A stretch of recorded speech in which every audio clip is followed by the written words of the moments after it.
Renee's story went even deeper. It was another hour, she continued, before the nurse came back to check in again.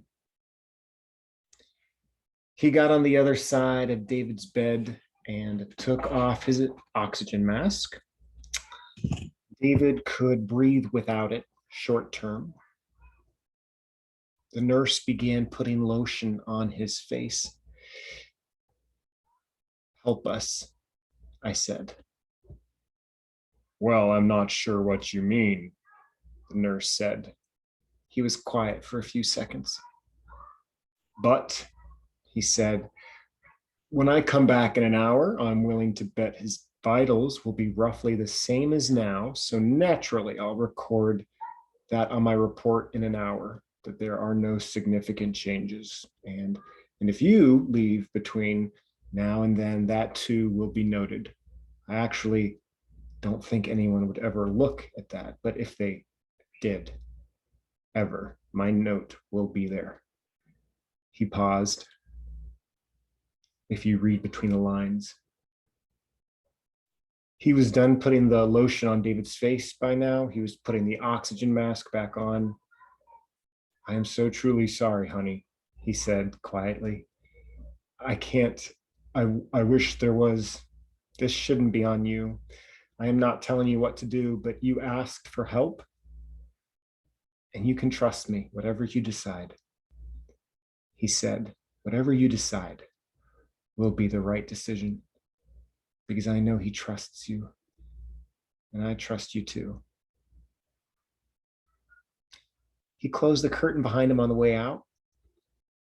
And then the door, I even heard him wheeling something in front of the door. The isolation cart, I realized, with the sign telling you about the gown and gloves and mask. I had them on. I was wearing them like they told me to, light yellow. I sat there. I thought about what that night would look like for David alone in the dark, having the stuff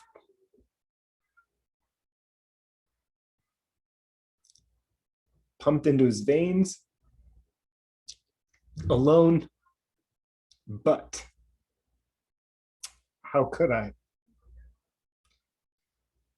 I saw a muscle in her throat tug at itself. I couldn't. Her robust voice sounded more like a teenage girl's right now. In the corridor, I had to walk past the nurse's station. Again, I got to the end of the hall. On my right was the elevator bank, across from it, the smoker's lounge. And standing there in front of the elevator, there was a girl, not much older than me, standing with a big black guy. And they had already rung the elevator to go down. I'm thinking, oh, I know her. She doesn't know me. I've seen her dancing in diamonds. She just got married. That must be her bodyguard. And then there's this voice. It's a real voice from the hallway I just walked through. "Young lady." I realize it's one of the nurses, a woman. The elevator doors slide open. The man and girl go inside. The woman around the corner, the nurse, is growing louder. "Excuse me, young lady." I feel my feet moving me into the elevator. I'm inside the elevator car. I realize the girl inside with me has been looking at me. "Hold that elevator!" The nurse is yelling at this point. I see the girl lifting her hand. She's going to press the door open button. The button with the triangle tips pointing away from each other. "Stop that elevator!" I can't help but watch the girl's hand. The doors begin to close very slowly. She's pressing the button, but it's the other one. The triangles pointing towards each other. The nurse is coming into view as the doors shut. And we're going down. This smell, it's different than the one in David's room. Vomit. I realize it's coming from the other girl standing next to me. It's not her vomit. She must have been with someone too. She's talking to me. "You have to take that off. the girl says. I don't know what she means. Leave me alone, I want to tell her. Just let me go. But she persists. Your gown and your mask, she says. Her voice sounds just like it does in the music videos. Take them off, give them to me. The door is opening, lower floor. I'm pulling the gown off, not speaking, just doing what she says.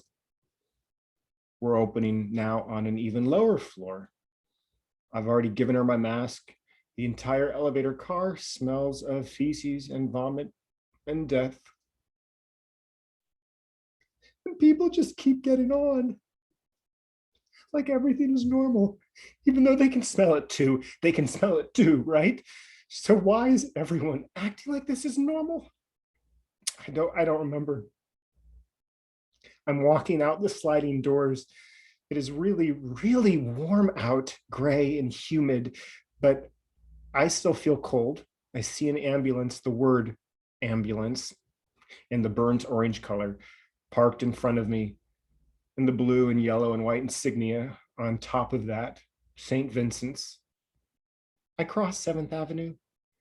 I went up a block. I took a left. She motioned to the window behind me. Walked by that window. I kept going until I hit the river.